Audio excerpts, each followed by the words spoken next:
যারা চাকরি রিলেটেড গুরুত্বপূর্ণ আপডেট টেস্ট দেখার জন্য ক্লিক করেছেন, ভিডিওটি দেখতে লাইক দিয়ে কন্টিনিউ করা অনুরোধ জানাচ্ছি। আসসালামু আলাইকুম বন্ধুরা, বরাবরের মতো আবারও সম্পূর্ণ নতুন একটি আপডেট নিউজ নিয়ে আপনাদের মাঝে হাজির হচ্ছি। প্রিয় বন্ধুরা, এমপিভুক্ত শিক্ষক কর্মচারীদের জন্য নতুন আপডেট, বেতনের হ্রাস টানছে শিক্ষা অধিদপ্তর, ইএফটিতে বেতনের বড় পরিবর্তন। আজকের আপডেট নিউজটি খুবই গুরুত্বপূর্ণ। আজকের আপডেট নিউজটির মাধ্যমে এই সংক্রান্ত বিস্তারিত তথ্য জেনে নেওয়ার চেষ্টা করবো। তাহলে চলুন মূল ভিডিওটি শুরু করা যাক। প্রিয় বন্ধুরা, মূল ভিডিওটি শুরু করার আগে বরাবরের মতো ছোট্ট একটি রিকোয়েস্ট থাকবে। আপনি যদি আমাদের এই পরিবারের নতুন দর্শক হয়ে থাকেন, এরকম নতুন চাকরি রিলেটেড আপডেট নিউজ সবার আগে পেতে আমাদের এই চ্যানেলটি সাবস্ক্রাইব করে রাখুন।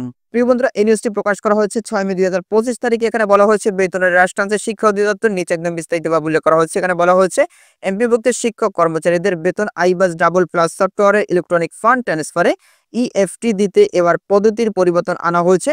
শিক্ষা প্রতিষ্ঠান প্রধানরা প্রতি মাসে শিক্ষক কর্মচারীদের তালিকা অনলাইনে সাবমিট করবেন। সেই অনুযায়ী মাধ্যমিক ও উচ্চশিক্ষা অধিদপ্তরের ইএমআইএস এর ডেটা কনসিডার করবে। এরপরে হিসাব তৈরি করে শিক্ষা মন্ত্রণালয়ে প্রস্তাব পাঠানো হবে। প্রস্তাব অনুমোদনের পর সরকারি নির্দেশ জারির পর শিক্ষক কর্মচারীদের হিসাবের টাকা যাবে।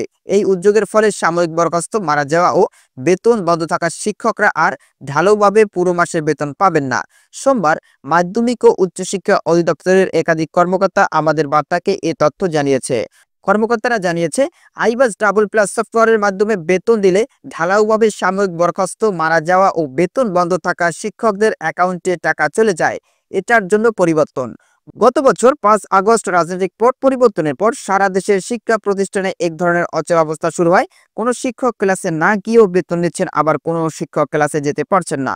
শিক্ষা মন্ত্রণালয়ের পদত্যাগে বাধ্য হওয়া বা হেনস্থার শিকার শিক্ষকদের বেতন চালু রাখতে ও যারা প্রকৃত দোষী তাদের বিরুদ্ধে ব্যবস্থা নিতে কয়েক ধাপে আদেশ দিলেও তারা বাস্তবায়নের ধীরগতি দেখা গেছে।